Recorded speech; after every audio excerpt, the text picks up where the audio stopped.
Hey salut tout le monde, c'est Axel, aujourd'hui on se retrouve pour une nouvelle vidéo et pour le top 10 des meilleurs nouveaux mangas qu'on a eu cette année, donc l'année 2015. Vu que ça va bientôt se terminer et qu'on va entrer dans l'année 2016, j'aimerais bien récapituler les bons mangas et les bonnes sensations qu'on a eues pour cette année, en espérant que l'année 2016 sera, voire même mieux que cette année. C'est parti. Donc dans ce top, j'ai passé en revue très rapidement les mangas. En 2-3 mots, ça va être fait. Donc là, on commence en 10e position avec Secret. Secret est un manga où en fait le synopsis, c'est dans une classe de lycéens, il y a eu un accident qui a causé la perte de beaucoup de lycéens. Et, il se trouve que en fait, il y a 3 assassins qui ont provoqué cet accident. Donc après, ils ont une semaine pour se dénoncer à la police. Donc un manga bien, mais voilà, sans plus, donc il faudra qu'il est en 10e position. Et en 9e position, je reviendrai vous voir.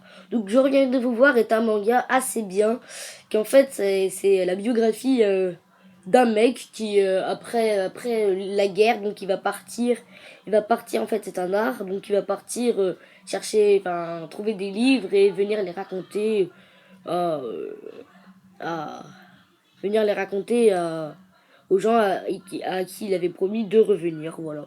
Donc un manga que j'ai particulièrement aimé. Donc ouais, c'est vrai qu'il était vraiment bien ce manga, mais je sais pas, c'est pas trop mon truc. Donc il est en 9ème position parce que quand même je trouve que le dessin déchire et c'est vraiment bien. Et en 8ème position, nous nous retrouvons avec Gleema. Gleema, un manga que j'ai kiffé. Mais il y a des mangas encore plus bons au-dessus, c'est pour ça qu'il est que en 8ème position. Donc ce manga, ça parle de quoi? Ça parle d'un mec qui va arriver dans un collège supérieur, dans une nouvelle classe, et que lui, bah, il est pas très social, du coup, il souhaite la mort des gens. Et il se retrouve demain qu'en fait, tout le monde est mort, même le prof, tout le monde est mort. Et, euh, et il apprend qu'il doit faire un choix de ressusciter des personnes. Il doit faire le choix, donc il va beaucoup se culpabiliser du choix qu'il va faire. Donc c'est un bon manga, bon dessin, bon scénario, mais il y a des mangas meilleurs au-dessus, donc c'est pour ça qu'il est qu'en 8ème position. Et en 7ème position, nous nous retrouvons avec Arsène Lupin. Donc l'histoire se passe dans la belle époque, ou une période correspondant où le peuple en France s'intéresse aux manières de vol complètement sublime d'un génie, Arsène Lupin. Donc dans tout le manga, on va suivre un peu ce personnage et d'autres personnages qui eux ne sont pas en réserve non plus. Manga très bon, mais il lui manque une petite chose pour atteindre le top 5. Et en 6ème position, c'était assez ambigu tout ça parce que je me disais lui en 5ème, lui en 6ème, lui en 5ème, lui en 6ème. Mais finalement, c'est Arslan qui prend cette 6ème place. Mais franchement, il n'est pas loin du 5ème. Mais voilà. Donc Arslan, c'est dans un monde, dans le royaume, d'Andaragos, le roi, qui tient bien son royaume. Donc il a son fils, le jeune prince Arslan, qui ne sait pas encore manier l'épée. Donc peu à peu, il va prendre part au combat et apprendre à être un vrai roi. Donc c'est le style de dessin donc de l'auteur de FMA, vous l'avez tous remarqué, rien que le personnage principal. Donc bon manga, 6ème place. Donc en 5ème place, manga complètement inconnu pour moi, mais je l'ai mis en 5ème place parce que j'ai eu beaucoup de retours de mes potes que, comme quoi que c'était aussi bien qu'Arslan, voire même meilleur qu'Arslan. Donc je ne connais pas Bestarius, donc mettez dans les commentaires pour m'inciter à le lire, vu que là je ne suis pas trop départagé pour Bestarius, donc 5ème place. Voilà. Et en 4ème place, Médaille de chocolat, un manga que j'ai surkiffé de ouf. Listen of the Huddle.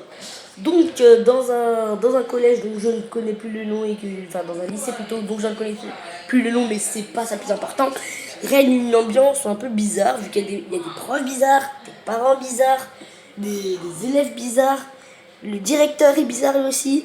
Et nous avons, on avons le prof d'anglais, hein, monsieur Maki, un truc comme ça, je me rappelle plus. Et ben lui, il va essayer de parvenir à ses fins en manipulant les autres. On ne sait pas c'est quoi ses fins, mais il veut parvenir à ses fins. 3 tomes en parution, très bon manga, médaille de chocolat, mais pas encore dans le top 3 parce que dans le top 3 il y a vraiment de la bombe. Et quand je vous disais que dans le top 3 il y a de la bombe, on commence tout de suite avec Rudolf Turkey. Donc Rudolf Turkey, c'est un manga à contester, vraiment de la bombe. Quelque chose qui est vraiment, mais vraiment, quand je l'ai lu, j'étais... Oh, ce mec, c'est un vrai salaud en vrai, hein, quand même. Donc c'est un multimilliardaire avec une grande gueule qui se fout de tout le monde, donc tout le monde veut le buter. Donc il y a les gangs qui viennent pour le buter, mais lui il est en mode trop swag avec tous ses personnages avec lui, on n'arrive jamais à le choper. Donc très bon manga, bref, Rudolf Turkey, un gros coup de cœur, 3ème place, parce qu'à la 2ème place il y a un manga aussi qui est épique que je vais vous dire tout de suite. Et à quasi égalité avec le premier, je sais pas pourquoi je m'en ballon, retrouvons Inspecteur Kurokoshi. Donc Inspecteur Kurokoshi c'est quoi? Nous suivons les aventures d'un inspecteur qui s'appelle Kurokoshi, qui est tellement haut gradé dans la police qu'il ne peut rien faire et lui il fait ça pour manipuler des gens, pour monter un peu des complots comme un connard, comme une grosse crapule. Donc après, il va être affronté avec un autre policier, un autre inspecteur dont je ne m'en souviens plus du nom, qui va essayer de débusquer ce qu'il est en train de faire. Mais il se rend compte qu'en fait, ce qu'il fait, ça arrange un peu certaines choses. Donc très bon manga. Il est quasi ex aequo avec le premier. Quasi ex aequo, mais... Oh, je sais pas, il y a un petit truc de plus le premier. Et en numéro 1, Hajin. Hajin, un excellent manga de cette année 2015. C'est ce qu'il faut. C'est ce qu'il faut de l'année 2015. C'est ce qui nous manque. Enfin, c'est vraiment un super manga. Donc, je raconte un peu l'histoire en vite fait en 2 secondes. Donc, c'est... dans ce monde règne des Hajin. Des Hajin, c'est des gens qui sont immortels, tout simplement. Balèzes, immortels, voilà. Mais quand même, par exemple, s'ils se font écraser par un camion, ils ont quand même mal. Ils ont très mal comme n'importe qui, mais ils vont pas mourir, vu qu'ils sont immortels. Donc, on se retrouve au Japon avec Kei qui est immortel lui aussi. Et du coup, tout le monde veut sa tête parce que si quelqu'un le trouve, il devient officiellement multimilliardaire parce que l'État lui donne plein de sous. Et donc, Kei, notre héros, est un Hajin. Et il va survivre parce que tout le monde veut sa tête avec son pote Kai. Et c'est super bien, je sais pas pourquoi je parle comme ça, mais oh, c'est de la bombe. À conseiller, si vous devez retenir en ce top 10 3 mangas, à lire, c'est les 3 premiers. Parce que c'est vraiment de la bombe, c'est vraiment... Je me calme. Et en autre numéro 1, Levius. Oui, je voulais faire un autre numéro 1 parce qu'il est aussi bien qu'Ajin, voire un peu meilleur, mais bon, bref. Autre numéro 1, Levius. Donc Levius, c'est vraiment un très bon manga que je vous conseille. Il n'y a que un tome en parution qui coûte quand même 11 €. Mais bon, c'est vraiment très bien. Je vous encourage à le lire. Et pour le 2e numéro 1, je vais pas le décrire parce que j'ai la flemme. Ciao!